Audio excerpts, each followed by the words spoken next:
मंगल भवनय मंगलहारी द्रवौ सुदशरथाजित बिहारी हर्षि मुनीस कहिउ मृदुबानी आनहु सकल सुतीरथ पानी औषध मूल फूल फल पाना कहे नाम कलि मंगल नाना चामर चरम बसन बहु भांति रोम पाट पट अगणित जाति मणिगण मंगल वस्तु अनेका जो जग जोग भूप अभिषेका वेद विदित कहि सकल विधाना कहि रचहु पुर विविध विताना सफल रसाल पूग फल केरा रोपहु बीतिन पुर चरुखेरा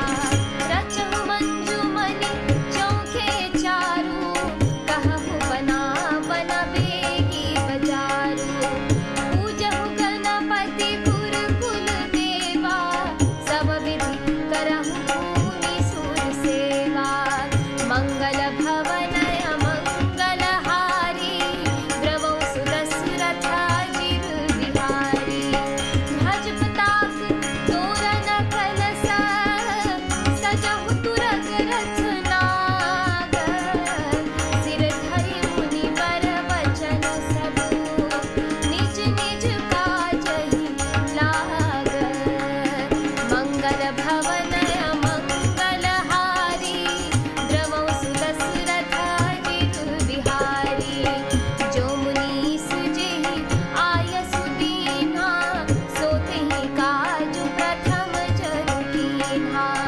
विप्र साधु सुर पूजक राजा करत राम हित मंगल काजा सुनत राम अभिषेक सुहावा बाज गहा गह अवध बधावा राम सिया तन सगुन जनाए हर कहि मंगल अंग सुहाए पुलक सप्रेम परस पर कहहि भरत आगमन सूचक हहि भय बहुत दिन अति अवसेरी सगुन प्रतीति भेंट प्रिय केरी भरत सरिस प्रिय को जग माही इहै सगुन फल दूसर नाही राम ही बंधु सोच दिन राति अंधन कमठ हृदय जेहि भांति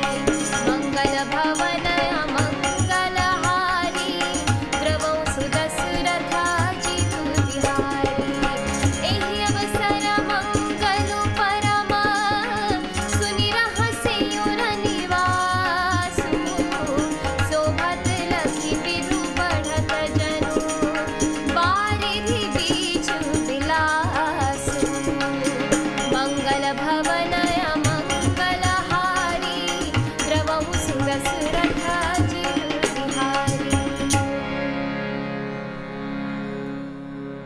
अर्थात मुनिराज ने हर्षित होकर कोमल वाणी से कहा कि संपूर्ण श्रेष्ठ तीर्थों का जल ले आओ।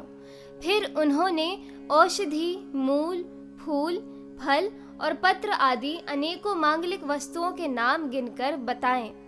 चंवर मृग चर्म बहुत प्रकार के वस्त्र असंख्यों जातियों के ऊनी और रेशमी कपड़े नाना प्रकार की मणियां रत्न तथा और भी बहुत सी मंगल वस्तुएं जो जगत में राज्याभिषेक के योग्य होती हैं सबको मंगाने की उन्होंने आज्ञा दी।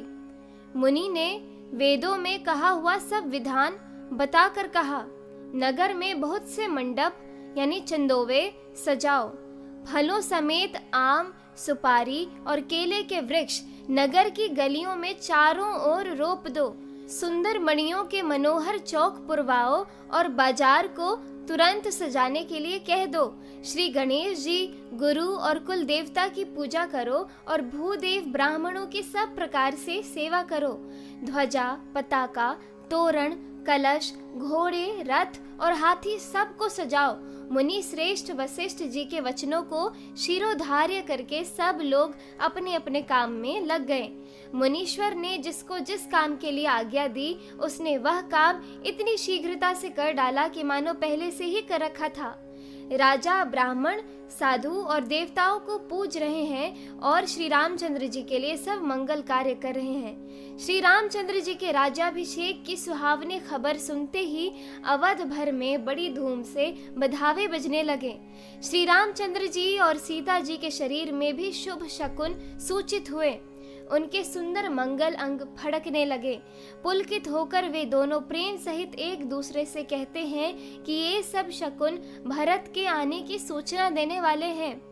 उनको मामा के घर गए बहुत दिन हो गए हैं, बहुत ही अवसेर आ रही है।